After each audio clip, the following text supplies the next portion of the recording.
do you want? A choice. A chance. There's your chance. Take it. Grateful. The day will come when you won't be.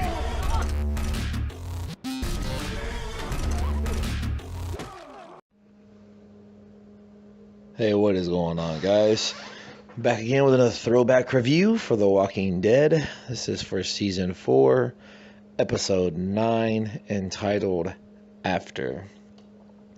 Alright, the episode starts out at the destroyed prison with walkers surrounding the tank.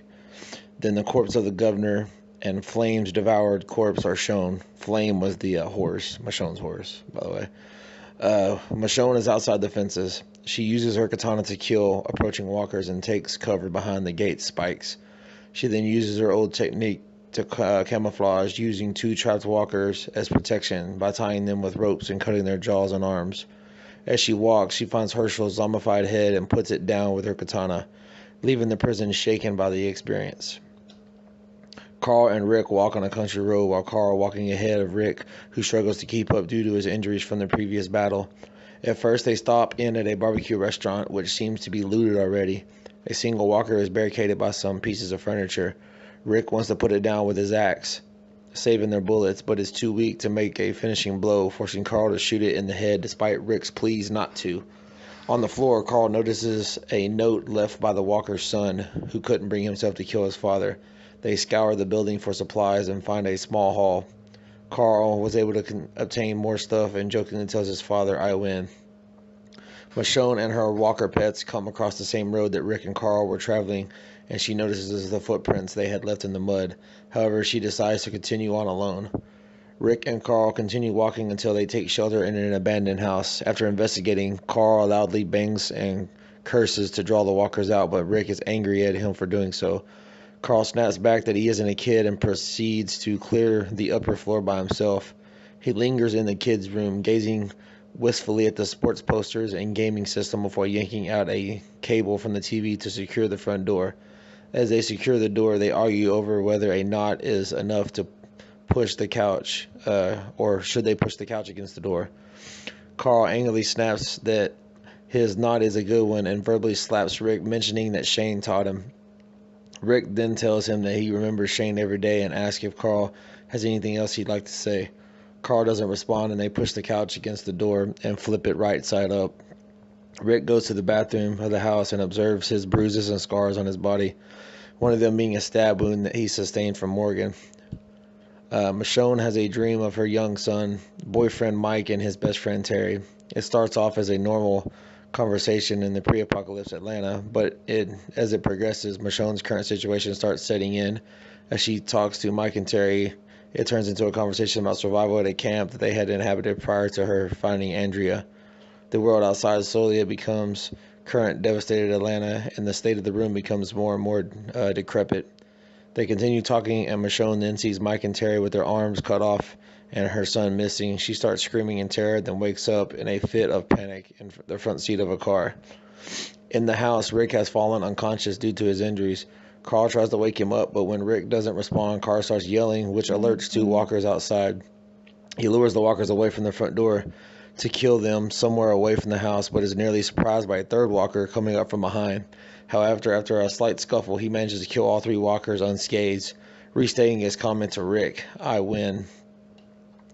Michonne continues walking with the herd of walkers through the forest. She is surprised at one of the walkers as it resembles her lightness. She shrugs it off and continues walking along with the herd.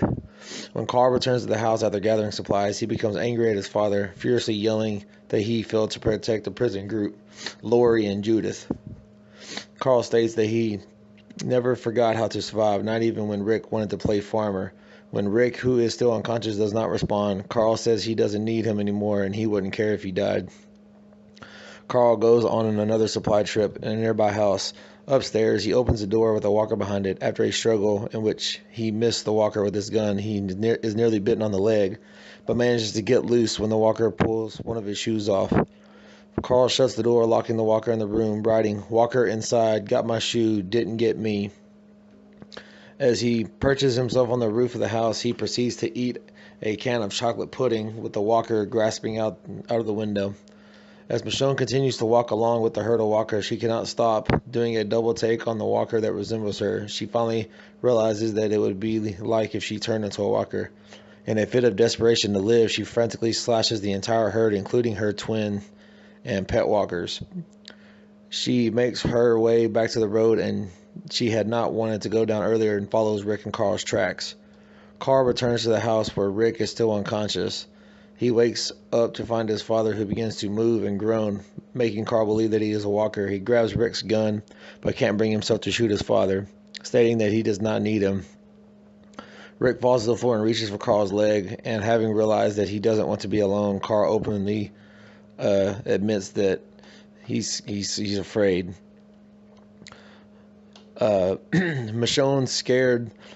Michonne reaches the barbecue shack that Rick and Carl had found. She finds the note that Carl had discovered, and she sits up against the door frame. She says, "Mike, I miss you," and starts sobbing, but then states that she missed him even when she was with him.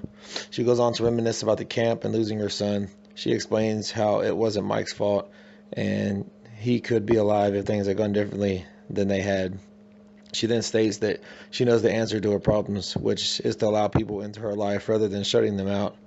The next morning, Rick tells Carl that he shouldn't have risked going out on his own, but Carl reassures him that he was careful. Rick congratulates Carl on retrieving more food and supplies. Carl then states that he had eaten some of the food. When Rick asks what it was, Carl tells him it was 112 ounces of pudding, which they share a laugh over. Rick explains that he understands that they will never get things back the way they used to be. He then explains the reason he spent the time trying to be a farmer and build a community was for Carl and Judith's sake. He goes on to tell his son that he is a man now and that he is sorry he's been treating him like a child, to which Carl challenges and makes it clear that Rick was right to act the way he did. Continuing to search for Rick and Carl, Michonne discovers the can of pudding that Carl was eating. Once she manages to get to the house, she sees them together safely and starts crying in joy, and then looks up as if to thank God. When she knocks on the door, Rick looks through the peephole and starts to laugh at the sight of their friend. Rick then turns to Carl, who asks who it is, to which he replies, "It's for you." Alright guys, that was the quick little rundown review of Season 4, Episode 9, entitled After, the aftermath of the prison battle. Yeah, guys, I appreciate you checking this out as always. Like, comment, and most importantly, subscribe, and I'll be back soon with another review. Y'all be good. Welcome to Woodburn.